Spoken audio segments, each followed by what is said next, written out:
عمر بن عبدالعزیز 3 بر اعظم پر حکومت کی. عمر بن عبدالعزیز، بنو امیہ، مروان.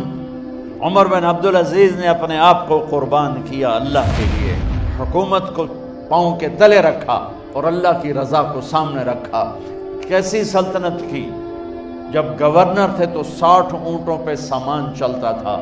جب امیر المومنین بنے تو بچے کہنے لگے ماں سے، بچے بچیاں 12 تھے، ماں سے کہنے لگے کہ عید کا موقع آ رہا ہے، ابا سے کہو ہمیں نئے کپڑے تو لے کر دیں. ان کی ماں کا نام ہے فاطمہ، بچوں کی ماں کا نام. حضرت عمر گھر آئے، بیگم نے کہا بچے کپڑے مانگ رہے ہیں. حضرت عمر کہنے لگے میرے پاس تو پیسے نہیں، تنخواہ میں تو مشکل سے روٹی پوری ہوتی ہے، کہاں سے لے کر دوں؟ تو تھوڑی دیر خاموش رہیں بیگم، پھر کہنے لگی آپ ایسا کریں اگلے مہینے کی سیلری ایڈوانس لے لیں، اس سے میں کپڑے لے لیتی ہوں اور روٹی کا خرچہ میں مزدوری کر کے گھر بیٹھے مزدوری کر کے چلا لوں گی، آپ 1 مہینے کی تنخواہ ایڈوانس لے لیں. حضرت عمر بن عبدالعزیز واحد خلیفہ ہیں جن کے دور میں 3 بر اعظم میں زکوٰۃ لینے والا باقی نہیں بچا تھا. یہاں لاہور بھی ان کی حکومت کے نیچے تھا، جنوبی اسپین فرانس ان کی حکومت کے نیچے تھا، کاشغر تک ان کی حکومت کے نیچے تھا، استنبول کے دروازوں تک ان کی حکومت تھی. 3 بر اعظم میں ایک آدمی زکوٰۃ لینے والا نہ بچا. اور اپنا حال یہ ہے کہ بیگم سے کہہ رہے ہیں پیسے کوئی نہیں، کپڑے کہاں سے لے کر دوں؟ اور بیگم طریقہ بتا رہی ہے کہ آپ اگلے مہینے کی تنخواہ ایڈوانس لے لیں، اس سے میں کپڑے لے لوں گی اور چولہے کا خرچہ، روٹی کا خرچہ میں گھر بیٹھ کے مزدوری کر کے کما لوں گی. تو حضرت عمر کہنے لگے ہاں یہ ٹھیک ہے. باہر آئے وزیر خزانہ مزاحم، انہیں بلایا کہ بھائی ہمیں اگلے مہینے کی تنخواہ ایڈوانس چاہیے. اس نے کاغذ قلم آگے رکھ دیا، کہا حضرت اب مجھے لکھ کے دے دیں، آپ 1 ماہ زندہ رہیں گے، میں آپ کو تنخواہ دے دیتا ہوں. چپ کر کے اٹھے، ایک لفظ نہیں بولے. گھر گئے، اپنی بیگم فاطمہ سے کہا بیگم بچوں سے کہہ دو کہ باپ کے پاس کپڑے لے کر دینے کی سخت نہیں ہے. اور خزانے ایسے بھرے پڑے تھے کہ زکوٰۃ لینے والا کوئی نہیں تھا. عید کی نماز ہوئی، نماز کے بعد جب ساری فیملی ملنے آئی اور بچے بھی ملنے آئے تو ان کو دیکھ کر ان کی آنکھوں میں آنسو آ گئے. کہنے لگے بچوں آج تمہیں دکھ تو ہوگا اپنے باپ پر کہ ایک جوڑا کپڑا بھی لے کر نہ دیا عید کا. تو ان کے ایک بیٹے نے کہا ابا جان آج ہم بڑے خوش ہیں، ہمارا سر اونچا ہے کہ ہمارے باپ نے مسلمانوں کے مال پہ ڈاکہ نہیں ڈالا. یہ ان کا طرز حکومت تھا، اس طرح انہوں نے حکومت کی. گھر میں تشریف لائے تو بیٹیوں سے بات کی تو انہوں نے منہ پہ ایسے دوپٹہ رکھا ہوا، تو فرمانے لگے کپڑا تو ہٹاؤ، دوپٹہ کیوں رکھا ہوا ہے؟ تو گھر کی خادمہ زور زور سے رونے لگی، کہنے لگی امیر المومنین آج آپ کی بیٹیوں نے کچا پیاز توڑ کے روٹی کھائی ہے تو وہ اس کی بو ہے منہ میں، آپ کو بو سے نفرت ہے اس لیے منہ پہ کپڑا رکھ لیا ہے. تو حضرت عمر اتنا روئے کہ ان کی داڑھی تر ہو گئی. کہنے لگے آخر میں جب تھوڑا آسرے میں آئے کہا میری بیٹیوں تمہارا باپ تمہیں بڑے اچھے کھانے کھلا سکتا ہے لیکن میں جہنم کو برداشت نہیں کر سکتا. اب مرنے کا وقت آ گیا.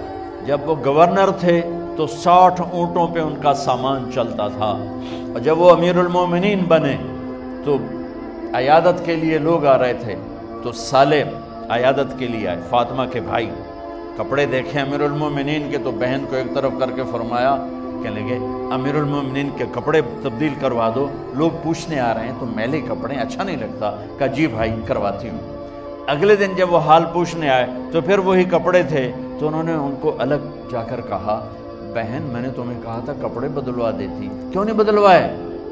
تو وہ رونے لگی، کہنے لگی کہاں سے بدلواؤں، جوڑا ہی ہے. اور حکومت کتنی تھی؟ 3 بر اعظم.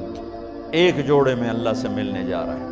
جب ان کی موت کا وقت قریب آیا تو انہوں نے رجا بن حیوہ کو بلایا، ان سے فرمانے لگے سنو میں نے 3 بادشاہوں کو قبر میں اتارا لیکن ان کے کفن کی گرہ کو جب کھول کے دیکھا تو ان کے چہرے قبلے سے ہٹ چکے تھے، وہ رنگ ان کے کالے پڑ چکے تھے. ولید بن عبد الملک، سلیمان بن عبد الملک، عبد الملک بن مروان، عبد الملک باپ، ولید بیٹا، سلیمان بیٹا، یہ تینوں کا ان کے چہرے کالے ہو گئے تھے اور ان کا قبلے سے منہ پھر گیا تھا۔ اب میں مرنے لگا ہوں، مجھے پہلے ضرور چیک کرنا کہ میرا اللہ میرے ساتھ کیا کرتا ہے۔ پہلے تینوں کی ظلم کی حکومت تھی، ان کے چہرے قبلے سے کیوں ہٹ گئے؟ آپ کو عجب بات بتاؤں، ولید بن عبد الملک روزانہ تہجد میں کھڑے ہو کے 10 سپارے پڑھتا تھا، 10 سپاروں کی تلاوت تہجد میں کرتا تھا کھڑے ہو کے۔ سلیمان بن عبد الملک تہجد گزار، عمر بن عبدالعزیز نے اسی سلطنت کو عدل سے بھر دیا۔ سلیمان بن عبد الملک کی ڈیڈ باڈی جب قبر کے قریب لائے اتارنے کے لیے تو ایسے ایسے ہلنے لگا، اس کا پورا جسم ہلنے لگا۔ تو اس کے بیٹوں نے کہا کہ ہمارے ابا زندہ ہیں۔ تو حضرت عمر نے فرمایا بیٹو زندہ نہیں ہے، عذاب قبر جلدی شروع ہو گیا ہے، قبر کی پکڑ پہلے شروع ہو گئی ہے، چھپاؤ اپنے باپ کو جلدی۔ جب عمر بن عبدالعزیز کی ڈیڈ باڈی قبر کے قریب کی گئی تو ایک دم ایسے ایک پرچہ ہوا میں اڑتا ہوا سب نے دیکھا، وہ آتے آتے آتے آتے آتے آتے یوں آ کے حضرت عمر کے سینے پر گر گیا۔ سب دیکھ رہے ہیں۔ جب پرچے کو اٹھا کے دیکھا گیا تو اس پہ ایک سطر پہ لکھا تھا بسم اللہ الرحمن الرحیم، اور دوسری سطر پہ لکھا تھا براءۃ من اللہ لعمر بن عبد العزیز من النار، یہ عمر کے لیے جہنم کی آگ سے نجات کا پروانہ ہے۔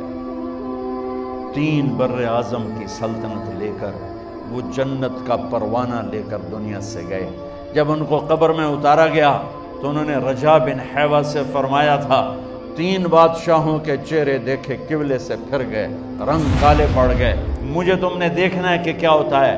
تو رجا فرماتے ہیں جب میں قبر میں اترا اور ان کے کفن کی گرہ کو کھول کے دیکھا تو چہرہ قبلے کی طرف فکس تھا اور مجھے یوں لگا جیسے 14ویں رات کا چاند قبر میں اتر آیا۔ اللہ کو اپنی منزل بناؤ، اللہ کو اپنی منزل بناؤ، اللہ کو اپنی منزل بناؤ۔